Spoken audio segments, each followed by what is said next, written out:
করা হয়েছে। সেই সকল বীর শহীদান 2021 সালে মোদী বিরোধী আন্দোলনে হেফাজতে ইসলামের নেতা কর্মীদেরকে হত্যা করা হয়েছে।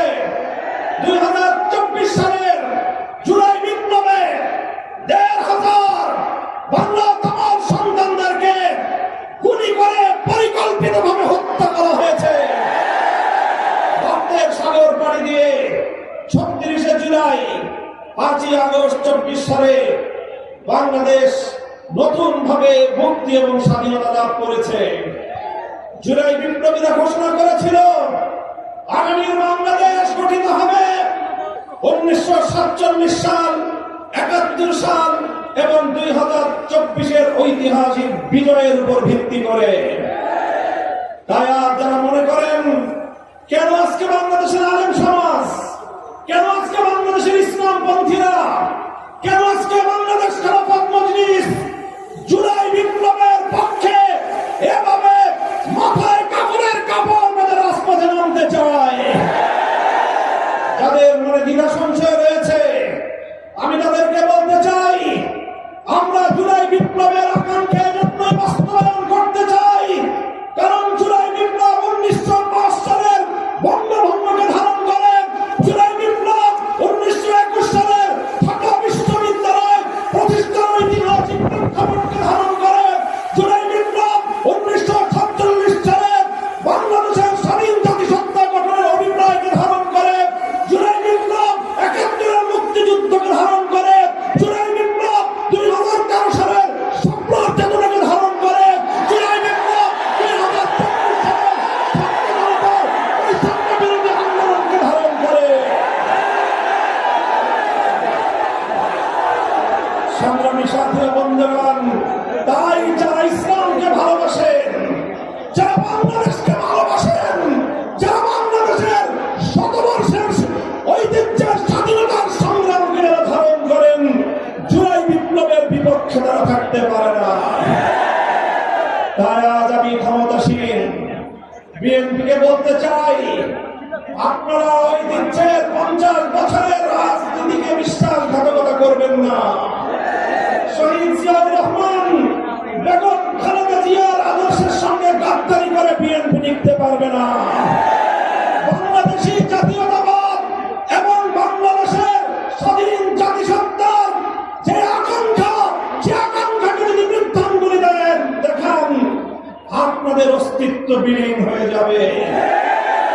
সংগ্রামী সাথী ও বন্ধুগণ, তাই আজ আমি স্পষ্ট ভাষায় বলতে চাই, বিগত 12ই ফেব্রুয়ারি গণভোটের মাধ্যমে বাংলাদেশের মানুষ নিরঙ্কুশ ভাবে সংবিধান সংস্কার করার যেই ম্যান্ডেট প্রদান করেছে, সেই ম্যান্ডেটের বিরুদ্ধে যদি বিএনপি অবস্থান গ্রহণ করে, আমরা স্পষ্ট ভাষায় বিএনপিকে লাল কার্ড দেখাবো।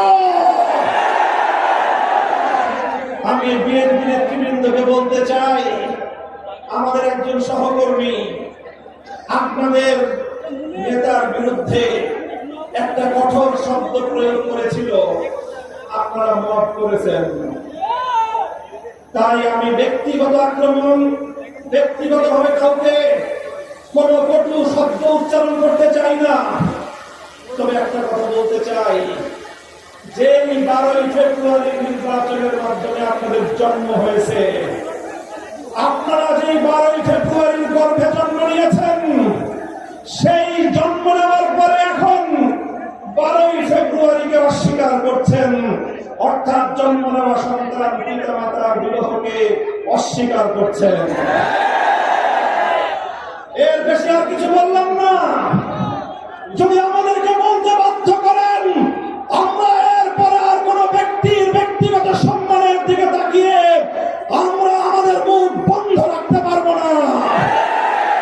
মনে রাখবেন, জুলাই বিপ্লবের ভিত্তিতে যে গণভোট হয়েছে, সেই গণভোটে এদেশের ছাত্র জনতার 24-এর বিপ্লবের যে গণ আকাঙ্ক্ষা, রাষ্ট্র সংস্কার, রাজনৈতিক বন্দোবস্তের যে সংস্কারের দাবি, সেই সংস্কারের দাবিগুলোই পয়েন্ট আকারে গণভোটের 4টি পয়েন্ট আকারে জাতির সামনে উপস্থাপন করা হয়েছিল।